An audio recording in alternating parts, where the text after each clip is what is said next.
வணக்கம், welcome to சுவையின் ரகசியம். இன்றைக்கி நம்ம பார்க்க போகிறது ஒரு சூப்பரான பானிபூரி. பானிபூரினா எல்லாருக்குமே ரொம்ப பிடிக்கும்.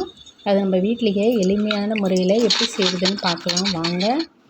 பானிபூரி இந்த மாதிரி பேக்கெட்டில் கிடைக்கும், பூரி கிடைக்கும், நம்ம அப்பளம் எப்படி கிடைக்கிது அதே மாதிரி நீங்கள் கடைங்களில் கேட்டிங்கன்னா அதை பூரி வச்சுருந்த பேக்கெட்டே கிடைக்கும். அதில் வந்து நீங்கள் திட்டமான எண்ணெய் வச்சுக்கோங்க. ரொம்ப எண்ணெய் விட்டிங்கன்னா அதை அடுத்த வாட்டி யூஸ் பண்ணக்கூடாது. ஒரு வாட்டி நம்ம சமைச்சோன்னா அந்த எண்ணெயை மறுவாட்டி யூஸ் பண்ணக்கூடாது. அதனால் திட்டமாக கொஞ்சமாக எண்ணெய் வச்சுட்டு நல்லா கொஞ்சம் ஹையில் வைக்காதீங்க, தீஞ்சு போயிடும். மீடியமான ஃப்ளேமில் வச்சுட்டு இந்த மாதிரி கரண்டி எடுத்துகிட்டு எண்ணெயை அது மேலே மேலே ஊற்றுனீங்கன்னா நல்லா அது திருப்பி திருப்பி சில நேரத்தில் அப்படியே இருக்கும் ஒரே சைடில். நீங்கள் கரண்டி எடுத்து எண்ணெயை மேலே மேலே ஊற்றுனீங்கன்னா அது நல்லா இந்த மாதிரி பூரி நல்லா வெந்து தீயாமல் ஒரே மாதிரி கலரில் வரும். உருளைக்கிழங்கு வந்து ஒரு அரை கிலோ உருளைக்கிழங்கு கொஞ்சம் மஞ்சத்தூள் போட்டு சின்ன உருளைக்கிழங்கு எடுத்து நல்லா வேக வச்சு எடுத்துக்கோங்க. நான் வந்து முளைக்கட்டின பச்சை பயிறு எடுத்திருக்கேன். அந்த வீடியோலாம் நிறைய போட்டிருக்கேன், முளைக்கட்டினது எப்படி என்னெல்லாம்னுட்டு. அந்த பயிரை தான் இது. அதை வந்து நல்லா இந்த மாதிரி முளைக்கட்டின பயிரையும் எடுத்துக்கிட்டு உருளைக்கிழங்கும் எடுத்திருக்கேன். இது ரொம்ப சத்தானதாக இருக்கும் இந்த முளைக்கட்டின பயிறு. அதோட உருளைக்கிழங்கு நீங்கள் சேர்த்து மசாலா ரெடி பண்ணிங்கன்னா ரொம்ப நல்லாயிருக்கும். இப்போ நம்ம வந்து நம்ம எண்ணெய் பூரி செய்யணும்ல, அதே கடாயிலேயே எண்ணெயெல்லாம் எடுத்துகிட்டு கொஞ்சமாக எண்ணெய்லாம் போட வேண்டாம், இந்த உருளைக்கிழங்கை அந்த கடாயில் போட்டுட்டு இந்த முளைக்கட்டின பயிரையும் சேர்த்துருங்க.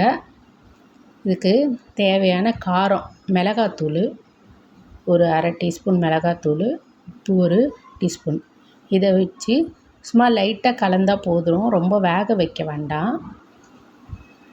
இதில் கொஞ்சம் காரம் உப்பு இறங்கிறதுக்கு தான் இந்த மாதிரி எல்லாம் சேர்த்து பண்ணுறது. இந்த மசாலாவை ரெடி பண்ணி நம்ம தனியாக எடுத்து வச்சுக்கலாம்.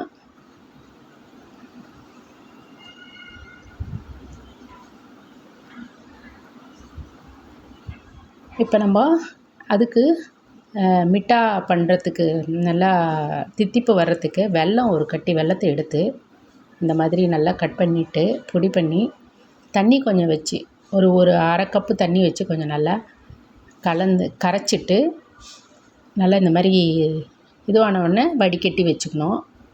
ஓமம் வந்து 1 டேபிள் ஸ்பூன் ஓமம் எடுத்துக்கோங்க. நீங்கள் தண்ணி எவ்வளோ வைக்கிறீங்கன்னு பார்த்துக்கோங்க.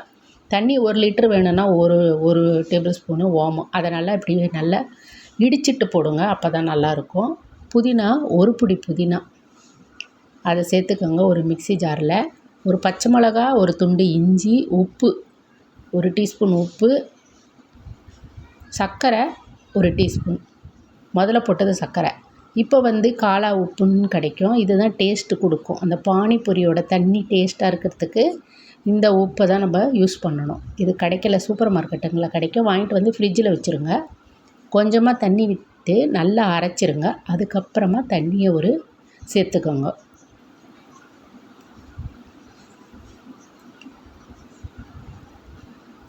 இதுக்கப்புறம் வந்து நல்லா வடிகட்டி எடுத்துக்கணும். நம்ம அந்த தண்ணியில் இந்த பச்சை மிளகா அதெல்லாம் வந்து இல்லாமல் இருக்கிறதுக்கு நம்ம வடிகட்டிடணும். புதினா எல்லாத்தையும் வடிகட்டி அந்த திப்பியெல்லாம் எடுத்துடணும். அதுக்கு தான் நம்ம ஓமத்தை கொஞ்சம் நல்லா இடிச்சிட்டு போடுறோம், அப்போ தான் அந்த சாரெல்லாம் இறங்கும். இல்லைன்னா அரைக்கும் போது ஓமம் அரையாது சீக்கிரம், ரொம்ப சின்னதாக இருக்கிறதுனால.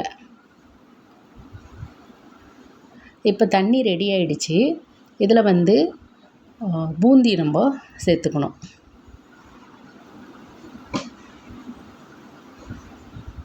கொதிக்க வச்சு ஆற வச்சுருக்கோம் பார்த்திங்களா, அதையும் சேர்த்துருங்க. ஒரு எலுமிச்சப்பழம், அரை எலுமிச்சப்பழம் அந்த புளிப்பு வர்றதுக்கு அதையும் கொட்டை எடுத்துகிட்டு அதையும் சேர்த்துருங்க. ரெடி ஆகிடுச்சு, பூரியும் ரெடி ஆகிடுச்சு, மசாலா ரெடி ஆகிடுச்சு, பானியும் ரெடி ஆகிடுச்சு. இதை வந்து நீங்கள் எப்போ வேணும்னாலும் வீட்டில் ரெடி பண்ணிக்கிட்டிங்கன்னா சூப்பராக இருக்கும். இப்போ நம்ம ரெடி ஆகிடுச்சு, சாப்பிட்லாம் வாங்க. பூரியை உடைக்கணும், மசாலாவை வைக்கணும், பானியில் டிப் பண்ணி சாப்பிட்ணும். ரொம்ப அருமையாக இருக்கும். எங்கள் வீட்டில் அடிக்கடி நாங்கள் யூஸ் பண்ணுவோம். எங்கள் வீட்டில் எல்லாருக்குமே ரொம்ப பிடிக்கும் பானிபூரி. இந்த மாதிரி நான் சீக்கிரம் அடிக்கடி இந்த மாதிரி ஹெல்த்தியாக பூரி வீட்டிலையே நான் செஞ்சு கொடுத்துருவேன். நீங்களும் இந்த மாதிரி ட்ரை பண்ணி பாருங்கள். சாப்பிட்டிங்கன்னா இதை ட்ரை பண்ணி சாப்பிட்டிங்கன்னா சூப்பராக இருக்கும். இந்த வீடியோ பிடிச்சிருந்தா லைக் பண்ணுங்கள், ஷேர் பண்ணுங்கள், சப்ஸ்கிரைப் பண்ணுங்கள்.